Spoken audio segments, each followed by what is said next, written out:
Ladies and gentlemen, good evening. Are you ready? Okay, here we go. You're listening to the Deal Room Podcast. Join us as we bring you the inside scoop on business sales and acquisitions. Get across trends in the area and hear the industry's best recount their real-life tips, traps, and experiences. Now, here's your host, Joanna Oakey. Hi, it's Joanna Oakey here, and welcome back to the Deal Room Podcast, a podcast proudly brought to you by our commercial legal practice, Aspect Legal. Now, today we have on the show a guest that we have had before, which is absolutely fabulous, Michael McGrath from Oasis M&A. Now, you may or may not recall that Michael was last on the show almost a year ago now, so back in April 2020, when the world had gone into a bit of a crazy space with COVID. And Michael and I then were talking about the challenges that we saw at the time, how the market was looking at the time, and what our ideas were for how this would unfold and for what the future really looked like in the short term and in the long term. And so we're back here again today to reflect on the last year that has been, where we are in comparison to where we thought we might be, but also some of the challenges that have happened along the way. So in particular, Michael and I discussed doing a deal in lockdown. What was it like to do a deal in lockdown? What were the challenges? How did we get over the challenges? And in fact, we highlight some interesting insight that were revealed from the way in which we dealt with those challenges. And as Michael says during our discussion, some of those issues that happen in deals that were amplified because of the virtual way in which deals needed to move. We also talk a lot about what we're seeing in the market from both of our perspectives right now, and we're doing a little bit of crystal ball gazing once again to give you our take on where we think the market is headed in the next 12 months. And then lastly, Michael and I chat about what all of this means for businesses who are exiting or even acquiring right now, or looking at whether now is the right time to get back into the market, whether they're looking at an exit or looking at an acquisition.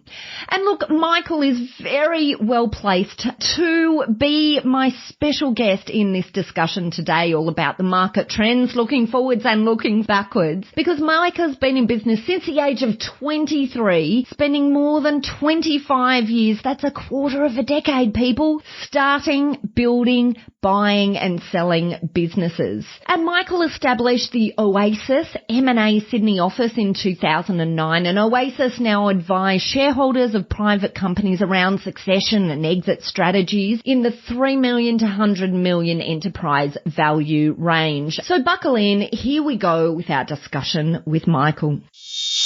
Mike, hello. Welcome back to the Deal Room Podcast. It's such a pleasure to have you on the podcast once again. Thanks, Joanna. Great to be here. Okay. So we've got a few things that I want to talk about today.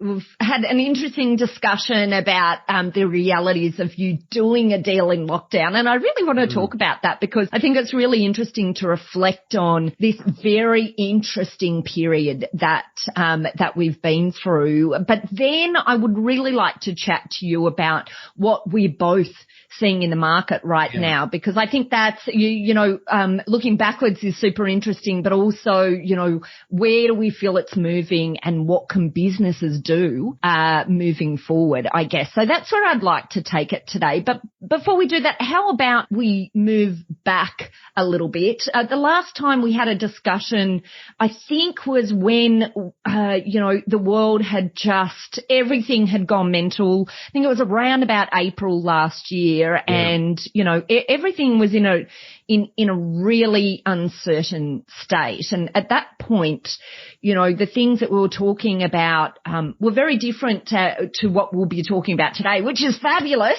and very exciting. But let's talk about that reality. So firstly, maybe just a little bit of how last year ended up for you guys, what you were seeing. When we spoke, there was absolute brakes on any M&A deals. Everything was moving very, very slowly. slowly, if at all, at that particular April point. But how did the year then play out for you in terms of deals? Yeah, look, if you remember when we were talking in April, the pandemic was looming large, and there was a real concern on economically. We were into lockdown mode. Shopping centres were closing. So, I think there was significant levels of uncertainty, and we were busy. I'm on the board of quite a few companies, and we were busy. I was busy at that point. Doing a lot of crisis management, frankly. But it was crisis management that you're busy in, right? Yeah. So, and sort of deals. So people were ringing us up saying, we're parking this and we're parking that.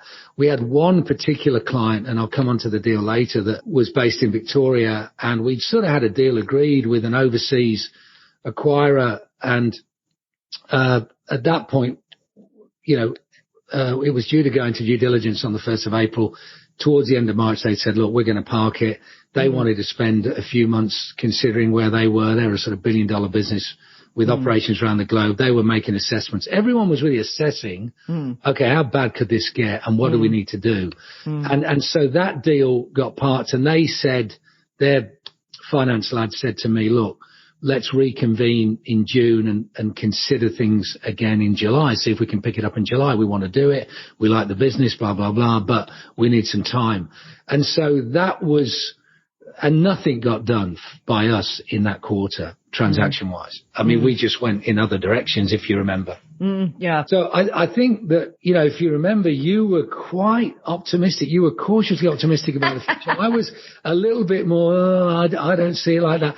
And it turns out that, you were much nearer the mark than me. If you look at what's happened, I mean, our business did pretty okay. I mean, the quarter wasn't a great quarter. It was our quietest quarter ever, but we got busy on a lot of stuff. We did some rebranding work. We did a lot of advisory work. And, frankly, we just got, we upgraded our technology. We really sort of said, okay, let's get busy doing all the things that we don't normally get to do. And then as we got into June, the world started to feel a bit different again. Yeah. And, people were coming out to play. There was no great, buyers weren't starting to talk to us again, whereas they hadn't really been taking our call. And I felt at that time, actually, we started to see this emergence of this, now maybe now is an opportunistic time for purchases, Yeah. So I think there was that. We saw a lot of buyer interest at that, around about from that, June to October point. That was a lot of the inquiry that we were getting at that point. I don't know if you were seeing similar things. Look, we have a lot of people talking to us, a lot of buyers talking to us saying, what have you got? What have you got? We discourage some of that opportunistic stuff because we find it's very problematic, and most of the businesses that we're representing did have an enduring future. Yeah. And so they didn't need to sell. So we try and stay away from that distress situation. And thankfully, but yes, you're right. There was a pickup. People were starting to come out to play again, I think. And look, let's be honest. I mean, the stock market's low was on the 23rd of March because that was my birthday. And the stock market had rallied by June significantly, as it's continued to do, frankly. And the property market, which there was great uncertainty about, I think, in April and May, has gone from strength to strength. So, we are seeing, two of the biggest indicators, and, we had GDP for the last quarter at over 3%. So we're seeing the key indicators just shrugging off the pandemic, really. And by and large, if you look at the macro picture, we're in great shape in Australia. I mean, certainly compared to other countries like the UK and the US. And I think that all goes well for us because whilst you've got pockets of real pain, right? And I know unemployment is only 6.5% only. Doesn't help you if you've lost your job. But, if you're in that. But if you look at the context on a swings and roundabouts basis, the hospitality industry, the airline industry, these perennial losers in this pandemic, education perhaps, is being compensated for with technology and with resources and with other parts of the economy. So, the macro picture is quite strong. It doesn't help you if you own a bloody restaurant, I'm afraid. But so, look, the outlook's quite strong. If you look at the merger market report on the mid-market outlook, the Australian business buyers are saying that they're active. They all want to, 65% of them want to do more transactions in this year compared to last year. So, that's positive, I think, and positive for the economy too. Yeah, absolutely. Absolutely. I mean, it's interesting, isn't it? This area is such a canary in the coal mine, but, it's such an amplification of business confidence. This area of acquisitions, because it really, when business confidence was at a really shaky point, everything just slows down. And then, and once again, as I say, canary in the coal mine, we can see that, that business confidence is amplified through this increasing buyer interest. And I think that's where it is, because, and of course this needs to be met with sellers as well. And I think many sellers have held back, feeling that they're at a vulnerable period and they're not going to sell while they're at a vulnerable point, Yes, we had some of that, Joanna. So we had clients with very good assets that parked them, we sort of mutually agreed to park them in that quarter, April, May and June. And, we're talking to some of those again now. We signed up 5 or 6 new clients in the last half of last calendar year. Who were saying, look, business is okay, see what you can do.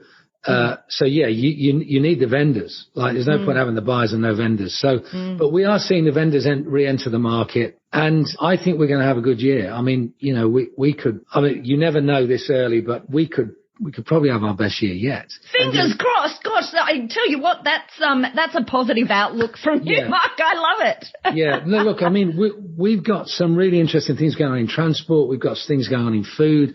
We've got things going on in technology, and they're all doing pretty well. And to some extent, they've had a bit of a COVID boost. So I think that, there are grounds to be positive and optimistic. And every transaction is difficult to do, as you know, Joanna. They can fall over at any point. So you've got to do the work. But certainly we're seeing willing vendors. I think it's sensible prices. I think that there was perhaps a bit of a gap a few months ago, a sort of valuation gap. I think that's closed. I mean, obviously vendors want as much as they can get and buyers want to pay as little as they can. But we're not seeing extraordinary issues there, which is, what we can see at certain times, particularly in any sort of recession, but we're not seeing that at the moment. Picking up on some of the things you're talking about here, I guess if we're looking then at transactions that are on foot at the moment, I think many businesses will have seen some sort of volatility in their revenue over the past 12 months. It's been very unusual situations. So how has that been reflected in the practicalities of how valuations are being undertaken at the moment, how buyers are assessing, past volatility in relation to what that means for the value for the future? Yeah. Look, I think that most assets, not all, but most assets, most businesses struggled in that April, May, June quarter. So most buyers expect to see a flat end to that year financially. And then what they're looking for, well, what happened July, August, September, and was there a recovery? And are we getting back to a normal position that justifies and suggests the business has an enduring business model and case? And I think you've got to be able to demonstrate that. I think you can't be in a nosedive and saying, it's everything's all right, don't panic, right? So I think that you've got to be able to show a bounce back and then be able to explain that, using some kind of, using your methodology, whatever methodology, whatever stats you've got that indicate how things are going. Those indicators have got to be pointing in a positive direction for a buyer to take the business seriously. So I think, and we're talking to people about that. So we don't take a client on unless we're comfortable that we can tell the story and the story's going to make sense. Because otherwise they're just wasting, their money and our time, and both of which are important not to waste. So, but we are seeing plenty of assets that are doing quite well. I mean, and one of the things we are doing is we're taking out the stimulus from performance, right? So there's no point having a load of stimulus and then adding it to your bottom line and expecting a multiple of 7 on that. Yeah. No one's buying that. So you've got to make some sensible adjustments. And, once you've done that, and if you've got yourself a business, then I think you've got yourself you've got to go and find a buyer, really. So we don't see huge issues. Now, there are some exceptions. So, if you've got businesses that aren't recovering yet, that are still trying to find a place and a market, and are being affected by, continued lockdowns or, other factors, no incoming, we've got a business that we were talking to pre-COVID that was in, heavily dependent on the tourist market.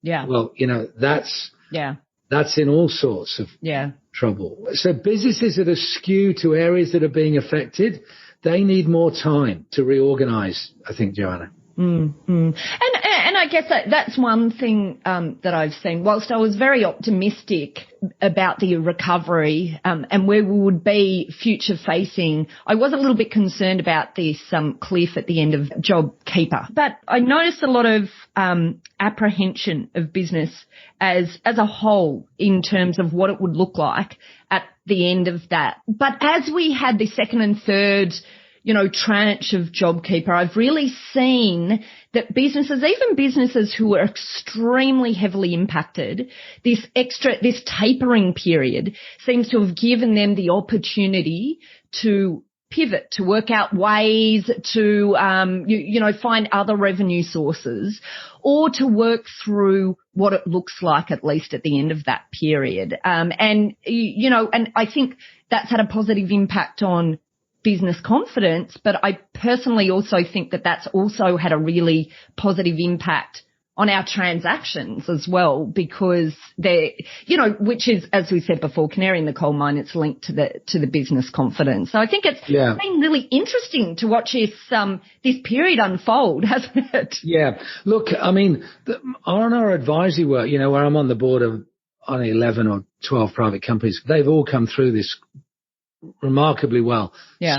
A couple of them with retail exposure, that was looking a bit shaky at the beginning, but we've reorganized and come through that. We've got a couple of companies that I'm involved in been for a long time in mining and mining services, doing very, very well. Didn't really miss too much of a beat. So, the picture, we'll call it dumb luck or judgment, but the picture we're seeing is a very strong picture, to the point where we're on the buy side with a couple of those mandates looking for acquisitions at the moment, because we've reorganized, and as you said, we pivoted and we've sort of refocused the strategy, and now we think we know what we're looking for and why. So, that's been a big surprise to me. I didn't think we'd be here when we spoke in April. Now, thankfully, we don't have exposure in those particular areas that are in all sorts of pain. Call that dumb luck, that's all it is really. But the areas that we are in is doing very well. And what we are seeing is a big push in technology. And by that, what I mean is traditional businesses, take health, safety and hygiene. I'm on the board of a company called GCG. I've been around for 10 or 11 years. The last 2 or 3 years, we'd set up a digital division. So we're moving traditional health, safety and hygiene in a tech direction, and we're future-proofing. And we're taking tech and we're applying it through our specialized knowledge in a way that people are going to want to pay for it. I'm seeing that theme occurring all over the place. Rather than tech trying to solve tech in sectors using the sector-specific smarts, we're starting to see great things happen in those areas. And I think that's going to be a theme. I really do. I think that's going to really split out the companies that are going to win in a sector versus the companies that are going to amble along, frankly. It's just been this massive, fast tracking of innovation, actually, in reality. That's what we've seen. I mean, certainly we've seen it in the way workplaces can work. But Yes. but in the way businesses, Yes. Look, I think businesses need some time now to catch up with the tech. Yeah. I think that the tech's up here. It was on Zoom, and the kind of stuff we're doing now, it was all there. Yeah. But now everyone's using it. My mom's using it. My dad's using it. Luddites are using it, right? And whereas, 12 or 18 months ago, it was you were all getting on planes, we're all flying everywhere for meetings, that some of which could have been done like this at a fraction of the cost in terms of time and money. So I think, but in other areas, we're seeing that businesses need to catch up with the tech and start deploying the tech that's available intelligently to reflect their sector. And the opportunities that are there in their sector to change the way the game's played. And we're very bullish around that as the next wave, really. I love it. Okay, well, I want to come back to two things, because we did talk about doing this deal in lockdown. And whilst that is, looking at the past, I think it's interesting. I'm interested to hear about it as a story. But it's not necessarily all completely past. We could see ourselves in, pockets of lockdown again for the next few months, potentially, until we hit this magic point of vaccinations. And how the reality is we don't know necessarily what will exactly happen in 12 months' time. So I think it's really interesting looking at how you made this transaction work. So maybe just take us briefly through the story of this deal and where you found this. So look, I told you the beginning of the story, and I even mentioned it in the last podcast. So we got a buyer in Dublin called Glen Dimplex, and we had a vendor in Melbourne. And, the deal got parked effectively. Our client's called Thermofilm, and the deal got parked disappointingly, right? But we picked it up again in end of June. We had a conversation, and we kind of started to move back into serious conversations in July, and then eventually we moved it into due diligence again the middle of July, firming up the terms by and large. There was no great change of terms. The question for us, and the question that we were, the work we were doing with the client, was on really looking at how the business was performing in April, May and June in that quarter while everyone was off cogitating. and thankfully our client that's in sort of heating products was getting a COVID boost effectively, or certainly not seeing any detraction, because it was a lot of its products were going to Bunnings in the hardware sector, and the hardware sector was flying, if you remember, because everyone was working from home, and they were remodeling houses or anyway. Yes, queuing at Bunnings, I recall. So we were able to go back to the client in July and go, here's the numbers, we haven't missed a beat.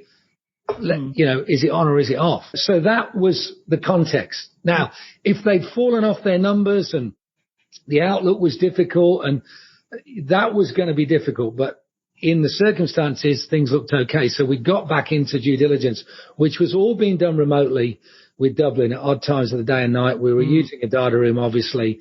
And whilst this company, whilst Glen Dimplex had some local operations, we were dealing with Dublin. And we were dealing with Dublin in a lockdown.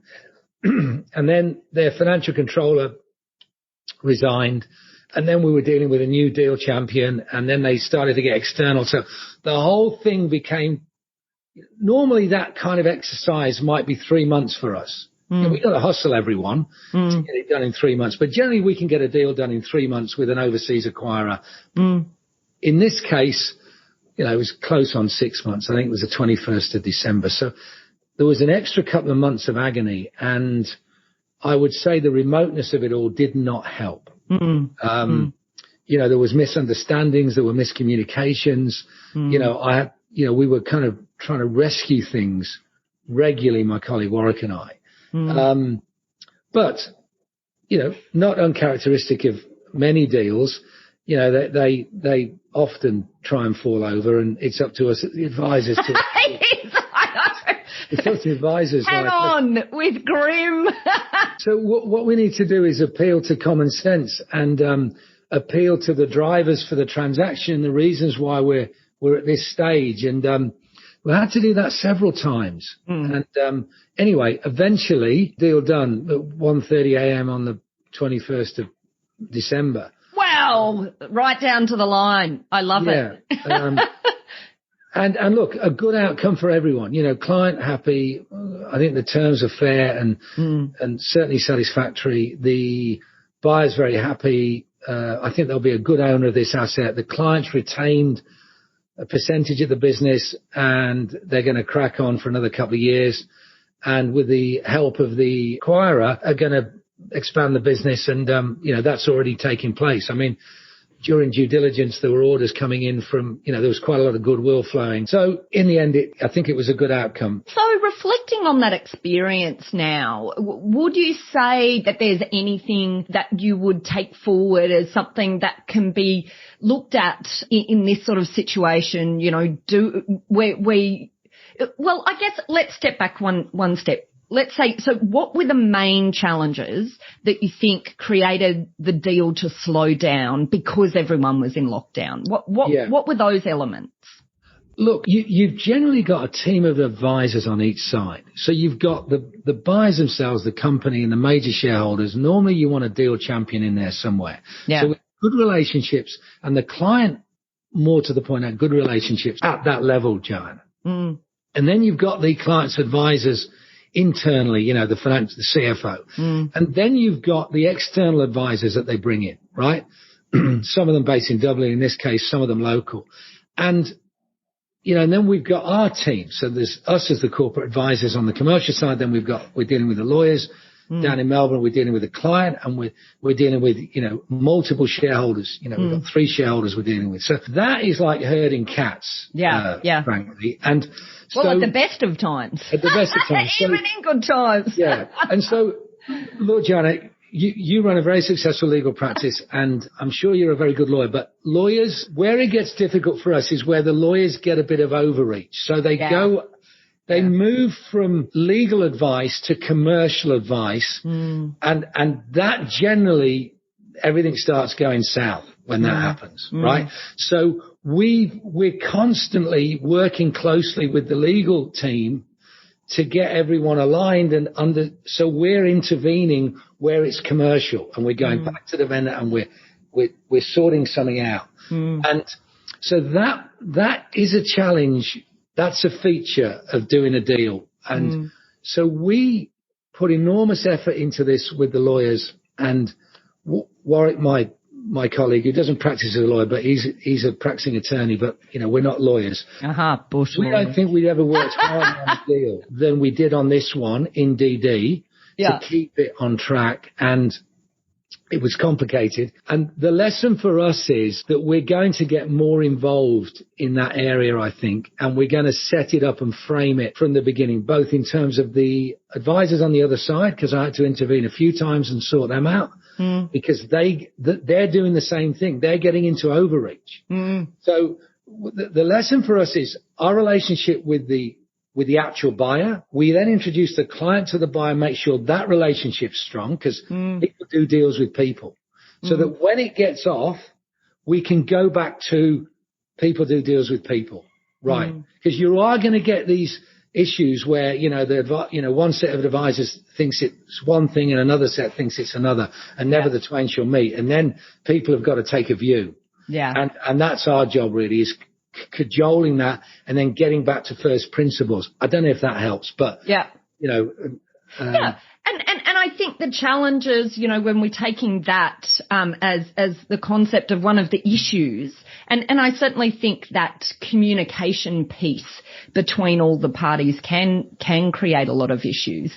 But in lockdown, I guess what we're saying is it can be even more challenging during lockdown because if you're having an all parties meeting on a Zoom call, it's a lot harder than, when we used to have it in a room together. I guess that's a reality, isn't it? Because, that in itself could be quite difficult. I mean, we continued with all parties meetings. So how did you, in any event, you would have had difficulty doing that when you've got, one party in Dublin and one in Australia anyway. But how did you navigate that challenge? So you're saying the first thing is you had detailed discussions with each of the legal teams, and that's something that you would take forward? Look, in some ways it was like every other deal. In other ways, it was like every other deal, but perhaps on steroids in terms of what could go wrong. Yeah. And so we have a set of principles here, right? Principles above personalities is the saying here. We've always got to go past the personalities and the egos and say, right, what's going on here? Why is this a good idea? And we're continually appealing to principles above personalities. And at times we're having to be pretty tough with the other side. And we're saying, I'm sorry, you're not going any further down this road.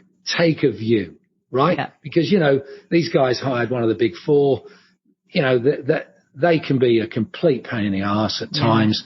And you've just got to say, I'm sorry, this is a small to medium-sized enterprise. Go back to your client and tell him to take a view, but we're not going to provide any further analysis in that area. Right now, sometimes, they come up with some good stuff and you've got to cop it because they're right.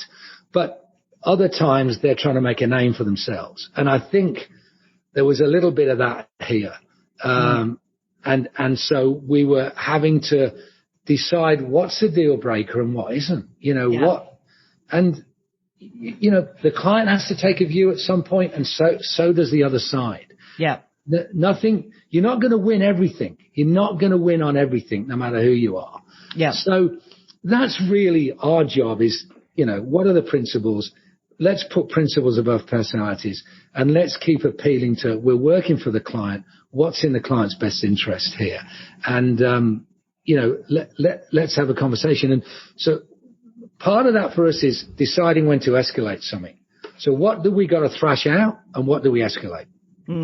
Yeah. Yeah. I think you're talking about universal issues here. Yeah. Absolutely. 100%. And I think it's really good to talk about these issues because, it keeps bringing light on the reality that, ultimately we're all here to get good deals done, and to get them through if we can. And it's about, how is it that we position the communication loop to ensure, because I think in some of these deals, as you're talking about where ego of some of the transaction advisors comes into play, sometimes you end up down rabbit holes that you don't need to go down. So, yes. And so perhaps when you say, the whole virtual nature of the all of the negotiations during this lockdown period is amplified. Perhaps it's also because the advisors and their clients, the communication loop between them is a little bit more strained. Yes. In a lockdown environment. And no, I think you're absolutely right, Joanna. That was what was going on really. So there was a breakdown often on our side, less so, but nevertheless, we still had to up our game there. Certainly on the other side, there was a breakdown about when did they refer and defer. And at times they ran off by themselves, really, and weren't reverting back. And we had to work extremely hard, probably never worked harder to keep the home side together. Yes. And on side. And, some of the issues are really frustrating. Yes. You think, we had an issue with stock very late on at the stock take. And, that was very unhelpful and very untimely. Yeah. Right? But you just got to kind of deal with it and be pragmatic. And thankfully we're able, I think the buyers were very good. They took a view. I think we were accepting of the situation and, we did a lot of good work, to quantify the situation. So, there's no easy deals. I mean, each one is its own triumph, as I said, over adversity. So I'm delighted to get anything. That's a quote. We must use that. Every deal is a triumph over adversity. I love it. That's brilliant, Mike. Yes. We completely agree. Yeah. All right. Well, look, that's really interesting. Okay. But good news, deal's done and it was all happy faces afterwards. Actually, just one thing, just one last thought on that whole discussion. I think what has become quite interesting, we talked about the role of technology and the changes in work environments and business focus.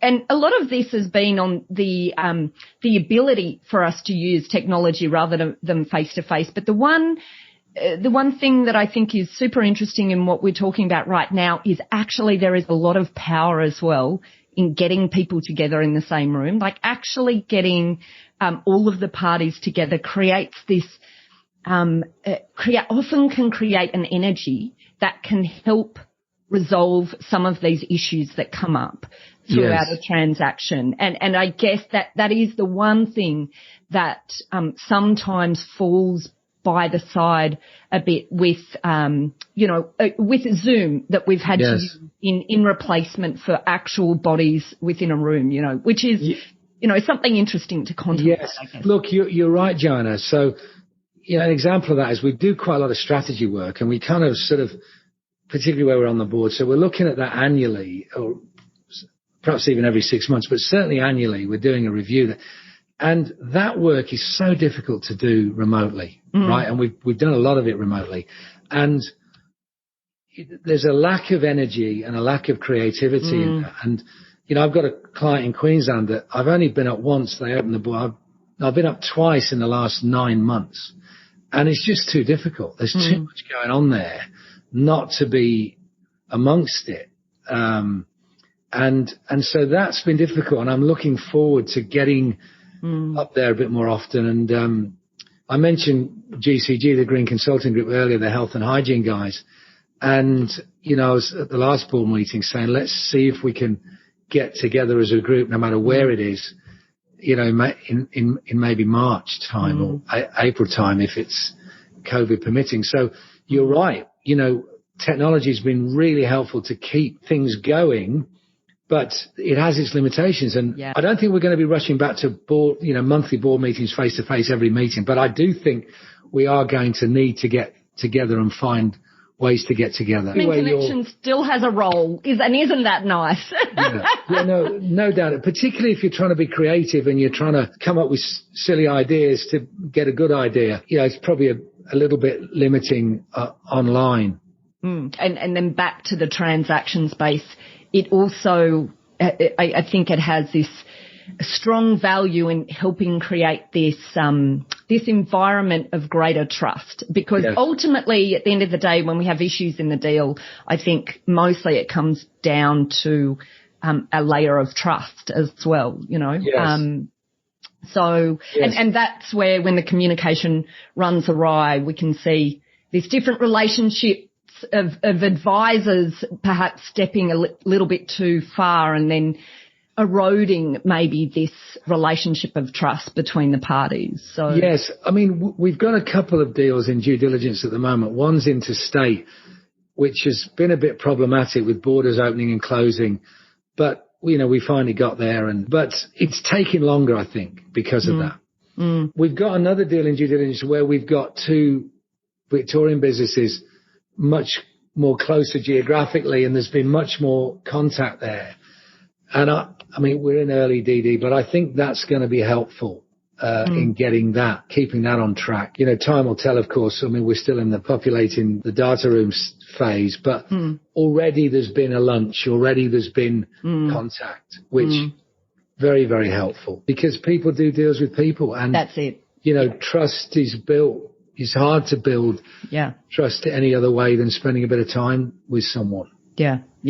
Well, isn't this fascinating? And I think it's so fascinating looking back and seeing some of these positives that have come out, and also some of these things that we've really come to a deep realization on in terms of the positive impact of people actually being able to be in the same space as each other for some points of these negotiations. Okay, and so the last thing here that I wanted to come back to now, though, is what's the forward plan then for businesses? So businesses who were potentially looking at an exit prior to COVID and then took a few steps back because they didn't want to be in the space of selling when they felt that, their financials may have been vulnerable to being, attacked. Where to now? Where are we at? Is it time? Is it, can they start moving now? Can they put this back on their agenda for now? Or should they be waiting a while? Yeah, look, great question, killer question. Look, here's my take on it for what it's worth. I think that if your business is bouncing back and you've got an enduring business model, then I think the Australian market is well positioned for you to go and test that market, right? Now, there's a couple of provisos. One is, depending on your size of your business and whether it's going to be attractive to overseas acquirers, I think the overseas acquirers, I think that's still problematic. So our conversations with overseas acquirers, especially if they're not already domiciled here in somewhere or they're not already doing business here, those conversations aren't going because they just can't get it. And that's too hard for most. So that market isn't there. Now, the local market, I think, is strong relatively and emerging and re-emerging. I think some of the local listed players are going to start getting active locally. And I also think that private equity is extremely active at the moment. So, we're dealing with that at the moment with one of the parties that I just mentioned that we're in DD with. So, and, we sold a business, 12 months ago to private equity. So we're seeing that sector of the market very active and looking for assets that tick their boxes. So now, does the reduction in overseas interest, is that going to affect you? I mean, I would say pre-COVID that, half of our deals had an overseas element to them, right? May have been a local onshore guy, but they were probably owned. So now, is that going to be picked up by the local market? Additional interest because they can't, listed guys can't go overseas. Are they going to get looking in their own backyard? I hope so. Is private equity going to mop up? There's unprecedented levels of private equity interest and money swilling around looking for a home, right? At zero interest rates. We're hoping that will compensate. So we would say to people considering it, if your business has got an enduring business model, what are you waiting for, right? No reason not to test that market as long as you do it intelligently and smartly. That would be our take on it. We'd say get back on the horse. And it's not a 5-minute job anyway. Well, and ain't that the truth, Mike? Ain't that the truth? With it.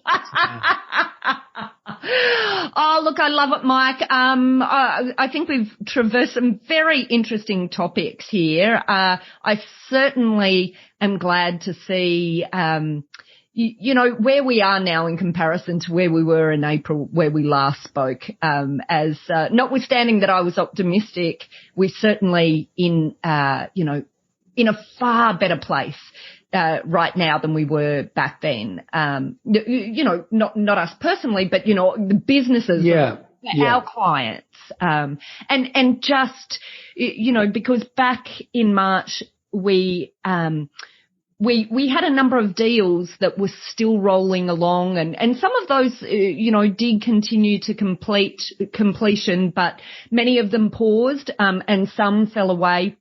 Everything came back towards the end of the year, but we got really busy in redundancies and we got really busy in that sort of area and that it always, it's a sad place to be when that's where business is at. But, I can say right now our clients are hiring, they're buying, we have aggregators out there who are very active right now. So I'm seeing some fabulous things right now and I'm super optimistic and I'm just really glad to see you are too because, I think it means this is, it's going to be a good year. And of course, for the businesses that are in really challenged industries, I think, there's a strong argument that they really need to work out some pivots quickly because some of these businesses that are in distress in those industries, we may see longevity of issue there, and so it's just about finding new revenue sources. And we've got some clients who've done that incredibly successfully. Yes, look, the swings and roundabouts concept is a good one. I mean, if we can get back to interstate travel again, and you look at the fact that we're not going overseas for holidays, that money's staying in Australia, and there's a lot going on here. So, we are seeing a lot of that kind of shifting, if you like, of focus and shifting in consumer behavior. We're seeing pretty good foot traffic back in the shopping centres, right? And pretty good footfall. We're seeing year-on-year revenues up in the retail clients I'm involved with, 7 and 10 and 12% up year-on-year. So these are positive signs, I think, and you're hoping that, with hopefully as few exceptions as possible, people are going to find a way to, prosper in this, 2021 environment. And hopefully, we don't get these breakouts. They don't spread and, we don't get further lockdowns, because I think it does hit confidence when we get a lockdown or we get a border closed. And hopefully as we mature through this year, we can get a bit of stability around the interstate movement again for all kinds of social reasons as well as just for business. Yeah. But I feel, my feeling is, with the lockdowns, every time we go through a lockdown, we seem to be able to deal with it better, because I think as a whole we're all learning how to deal with some of those challenges that first time round back in April and March, that was all completely new, but we're now getting a bit of a path for how to deal with it. And just as we were talking about some of the challenges for doing this deal in lockdown and some of the learnings that came out of it. Also, if you had to do the next one again in lockdown, well, there's a lot that you learn from it, isn't it? So a lot that you can apply the next time around. So fingers crossed, it's not needed very often, but I guess it's the learnings that are extremely useful in terms of us all innovating in the way that we conduct our business. I think so. And I think communication's key. However we do it, we've got to keep communicating. When we're trying to get something difficult done, we've got to keep communicating with the stakeholders at each stage. And, we've got to be logical and principled in our approach, because, if we let the egos run, that's the biggest way to kill a deal that I know is to you got to check your ego, I think, particularly as advisors, because we like to be right. And there's an old saying in M&A that says, do you want to be right or do you want to be rich? I'm going to take that too. I love it. Mike, look, it's been an absolute pleasure. You obviously work with businesses in preparing them for exit and then guiding them through that exit process. Yeah. How can our listeners contact you if they're interested in maybe, as you say, throwing their hat in the ring and giving it a go? Well, look, you can jump on our website anytime, www.oasispartners.com.au, and you can contact us through the website. I'm sure you'll put our contact details in Absolutely, the show we notes. will. Yeah. And me and the team would be delighted to hear from anyone that wanted to have a bit of a chat about if they're considering their options. Always good to try and be of service. Love it. Well, look, you've been of great service today, Mike. This has been a fabulous discussion, really insightful. And we'll have to get you back in another 9 months' time and let's see where we're all sitting then. Exactly. That'll be, we can then see how wrong we were again. Oh, no, I'm hoping for right. Fingers crossed. I'm crossing my fingers and toes, Mike. Crossing my fingers and toes. Thanks, Joanna. Fabulous. Thanks, Mike. Well, that's it for our discussion with Mike McGrath from Oasis M&A. What a great discussion that's been. I think it's really interesting to look back on what has been, particularly when it's looking back over such a tumultuous period, but also such a period of innovation trigger, and it's really given us a lot of insight into, I guess, some of the things that can work really well moving forward, but also some of the challenges that many of us here in the M&A space face. And so hopefully it's given you lots of things to think about.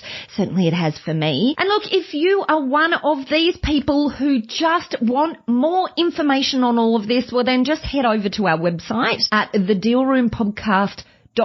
There you'll be able to link straight through to Mike if you are readying your business for exit or you're working with businesses that are readying for exit. And on that website, you'll also be able to download a transcript of this podcast episode if you're one of those people who just like to read along in great detail. Bit of a warning, letting you know the transcript on our website is auto-transcribed, so I can't guarantee it will make sense. Only kidding. It probably makes sense, but it just may not be absolutely accurate, so you stand warned. And on our website, you'll also find how to contact our legal eagles at Aspect Legal if you want to set up a free discussion either for yourself or your own organisation if you're looking to acquire or build to exit. You'll also find details there of how to contact our lawyers at Aspect Legal if you or your clients would like to discuss any legal aspects of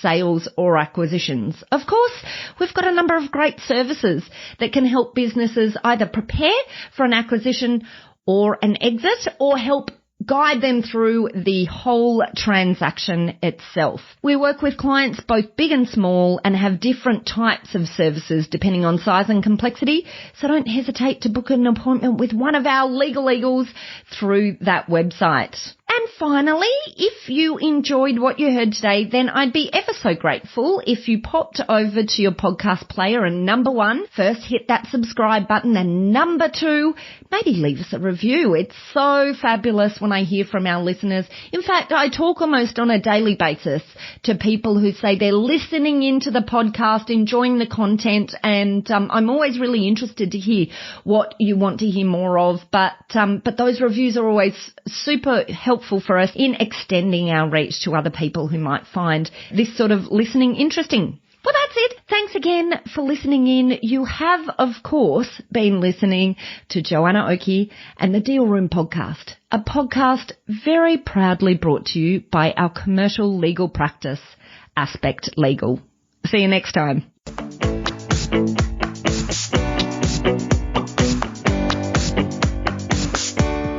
Aspect Legal has a number of great services that help businesses prepare for a sale or acquisition, to help them prepare in advance and to get transaction ready. We've also got a range of services to help guide businesses through the sale and acquisitions process. We work with clients both big and small and have different types of services depending on size and complexity. We provide a free consultation to discuss your proposed sale or acquisition. So see our show notes on how to book a time to speak with us, or head over to our website at aspectlegal.com.au. Ladies and gentlemen. That will conclude this evening's entertainment. Thanks for listening to the Deal Room Podcast. To find out more about this episode and other episodes in the series, check out the show notes or head over to our website at thedealroompodcast.com.au.